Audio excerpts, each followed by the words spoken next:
సరకోమ cancer వేలల్లో ఒక్కరికి వచ్చే భయంకరమైన క్యాన్సర్.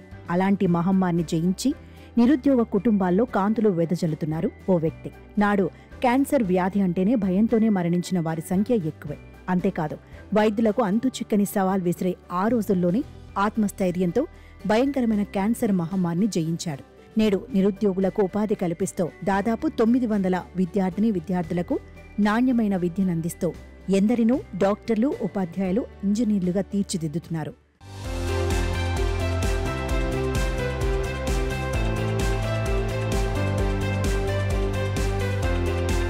మహబూబాబాద్ జిల్లా గూడూరు మండల కేంద్రానికి చెందిన పింగిలి శ్రీనివాస్కు 1999లో సరకోమా అనే భయంకరమైన క్యాన్సర్ వ్యాధి సోకింది.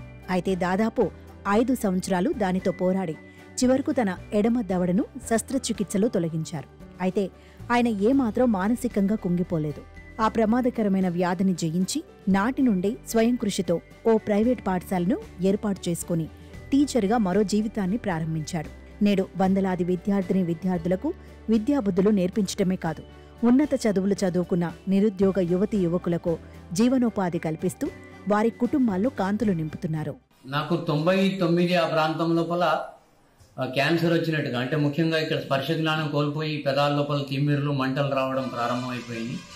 నేను డాక్టర్లను సంప్రదించడం వల్ల నాకు వాస్తవంగా ఈ క్యాన్సర్ని గుర్తించడానికి సుమారుగా 6 నెలల సమయం పట్టింది. ఎట్టకేలకు హైదరాబాద్ వెళ్ళిన కారణంగా క్యాన్సర్ అని చెప్పారు. ఈవింగ్ సరకోమా అని చెప్పేసి ఒక జాయింట్స్ లోపల వచ్చేస్తుందని చెప్పారు అప్పుడు ఉన్నటువంటి డాక్టర్లు. ఇది కొద్దిగా భయానకమైనటువంటిది అని చెప్పారు. దీనికి రేడియోథెరపీ, కీమోథెరపీ ఇలాంటి ట్రీట్మెంట్స్ అవసరం అని చెప్పారు. నేను ఆ రోజుల్లోనే సుమారుగా 40 వరకు రేడియోథెరపీకి సంబంధించింది, 12 వరకు కీమోథెరపీకి సంబంధించినటువంటి ట్రీట్మెంట్ తీసుకోవడం జరిగింది. నేను ట్రీట్మెంట్ లోపల ఏమాత్రం అలసత్వం వహించకుండా వైద్యులు చెప్పినటువంటి విషయాల్ని ఎప్పటికప్పుడు ఆచరిస్తూనే, వైద్యాన్ని కొనసాగిస్తూనే ఆత్మస్థైర్యంతో ముందుకెళ్లేటువంటి ప్రయత్నం చేశాను. నేను 2000 సంవత్సరం లోపల అక్టోబర్ లోపల అపోలో హాస్పిటల్ లోపల నాకు ఈ జా తీసేయడం జరిగింది. అయినప్పటికీ కూడా నేను ఎప్పుడు దాని గురించి ఎప్పుడు ఆలోచించలేదు.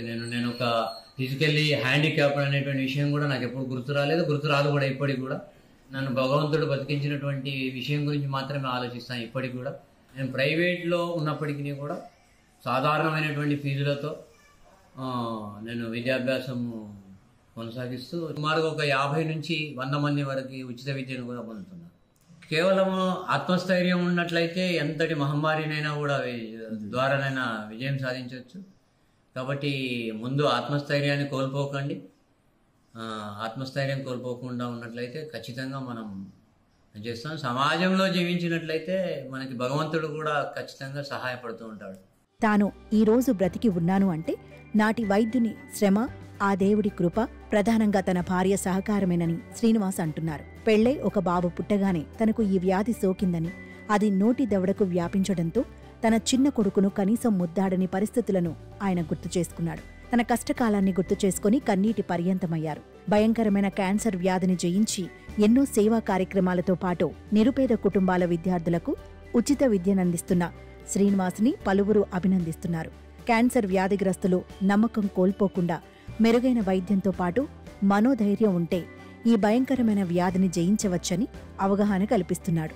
తన భర్త ఎంతో కష్టాలకోర్చి చికిత్స తీసుకున్నాడని, ఇప్పుడు తాను బతకడంతో పాటు ఎంతో మంది జీవితాలను తీర్చిదిద్దుతున్నాడని ఆనందం వ్యక్తం చేశారు. పెళ్ళైనాక 4 సంవత్సరాలకు క్యాన్సర్ వచ్చింది. కాకపోతే తనకు చిన్న వయసులోనే, తనకు 23 సంవత్సరాలు ఉన్నప్పుడే క్యాన్సర్ అటాక్ అయింది. అప్పుడు మా బాబు 1.5 ఇయర్. కాకపోతే మాకు చెప్పలేదు. ఒక 1 ఇయర్ వరకు తను మెడిసిన్ వాడాడు. ఏంటిదని చెప్పలేదు. 1 ఇయర్ తర్వాత తెలిసిన తర్వాత కరీంనగర్లో, హైదరాబాద్లో ట్రీట్మెంట్ తీసుకున్నారు. కాకపోతే అతన్ని బతికించింది కేవలం మా విద్యార్థులు అందరి పేరెంట్స్ దీవెనలే అనుకుంటాను. ఎందుకంటే తను అందరు చూడడానికి ఇంటికి వచ్చినప్పుడు తన ఇంటికాడ ఉండకపోయేది. నేను ఇంటికాడ ఉండి చుట్టాలకు వండి పెట్టడం అలా చేసేదానికి. తను మాత్రం స్కూల్కి వచ్చేది, పిల్లల మధ్యలో ఉండేది. ఒక 20 రోజుల వరకు నిమ్మకాయ నీళ్ళు మాత్రమే తాగేది. అన్నం తింటే పడకపోయేది, వామిటింగ్ చేసుకుండేది అన్నట్టు. ఆ ట్రీట్మెంట్ అలాంటి చాలా డేంజరస్ ట్రీట్మెంట్. కరీంనగర్లో 2 నెలలు 3 నెలలు అట్లా తీసి ఆ దవడ తీసేయాలని చెప్పారు. ఇప్పుడు ఎడమ దవడ తీసేశారు 2001లో. హైదరాబాద్ అపోలో హాస్పిటల్లో. ఆర్థికంగా చాలా నష్టపోయినప్పటికీ అలా భగవంతుడు మాకు హెల్ప్ చేశారు. అండి, అందరికీ నమస్కారం. I'm doctor Surender, MS general surgeon, assistant professor in Mahabubabad medical college area hospital. So నేను ఇక్కడ ఇవాళ గూడూరులో ఈ తిరుమల పాలిక్లినిక్ని ఓపెన్ చేయడానికి రావడం జరిగింది. అందులోనూ నేనే ఇక్కడ డాక్టర్గా పనిచేయడం I'm feeling very proud today. So నేను ఇక్కడ గూడూరులో 2009లో నా విద్యాభ్యాసం కంప్లీట్ చేయడం జరిగింది. సో అరవింద పాఠశాలలో నా విద్యాభ్యాసం ఇక్కడ గూడూరులో 2009లో అవ్వడం జరిగింది.